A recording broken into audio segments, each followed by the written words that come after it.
Hey guys, Jason. And here recently I've been doing a lot of studies on economics. As you guys know, I'm really big in economics with the whole Bitcoin thing. I love monetary systems and I love learning about how they work. So I started doing some research, and one of the first things they recommend you start learning is some of just the ways people cheat the system. Or they try to persuade you and kind of treat you like you don't know what you're talking about. So today I'm going to be talking about what we call a bait and switch. Now for you, those of you that don't know what bait and switch are, it's kind of like when you're fishing. That's the whole idea of it. That you bait something with your hook, and then you roll them in, and he's like, oops, wait, I'm going to change up my rules of engagement. So let's get into how you do it in a monetary fashion. When I started doing research, I actually watched like 40 minutes of videos to try to figure out, to really engage myself on the whole idea of bait and switch. And whereas most precedent is in carpet cleaning. It's kind of strange, and newscasts have done research on this over and over. And what they'll do is they'll come in on their newspaper and they'll say, hey, for $50 we'll clean your entire house. Well, what they'll do is they won't tell you that it's only with water. Well, of course, you're going to need to clean carpet with soap or it won't do anything. So they bait you in at the cheap price, and you're like, oh man, I like that. You invite them over, and they're there like, well, hey, yeah, we only wash it with water. If you want to use soap, we're just going to be another $200. And that's how they do it. They bait you in with a cheap price, and they switch it up on you once they have you pulled in, and they know that you're willing to spend the money. So that's a great way to do it. And newscasts actually went in and tried to find out these places to do it. And I think like most of the time it's like 90% of the people did it purposely. And the other 10% were saying, well, hey, we have to do this because if we don't, everyone will look at all our competitors and think that they're offering a better price and they won't choose us.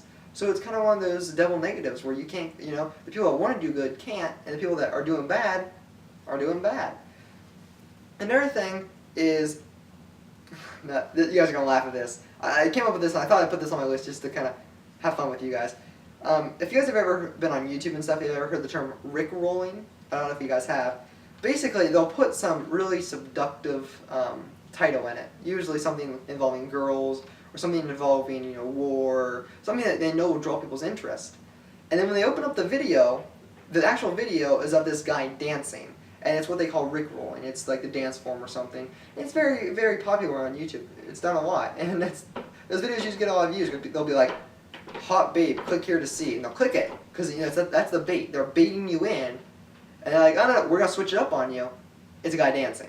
So it's just kind of a joke on the internet. I thought it was kind of funny, and it would kind of relate to this story.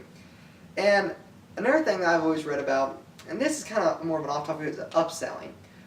They'll offer you in on a cheap price. They'll be like, well, we offer these chairs for $15 a piece. And then once you get in, you're like, man, $15 a piece for a chair, that's pretty awesome.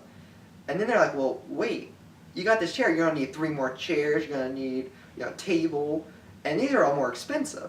And they do this because they know they can bait you in. They get you interested in their product or their service, and then they switch it up on you. And when they switch it up on you, you're like, well, I do need my carpet cleaned, and I don't want them to just use water.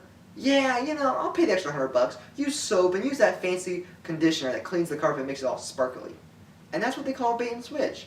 And it's a very simple thing in economic theory, but it's something that a lot of people I think need to know and understand. It is present, not just in the stock market or in financial trading, but it's present in just regular day business. And it's scary to think that we're not protected, and so you want to educate yourself. You want to know these schemes that go on so that you can be a better educated citizen and know that you're not getting scammed. So anyway guys, I'm Jason. Thanks for watching. I hope I informed you. Have a great day.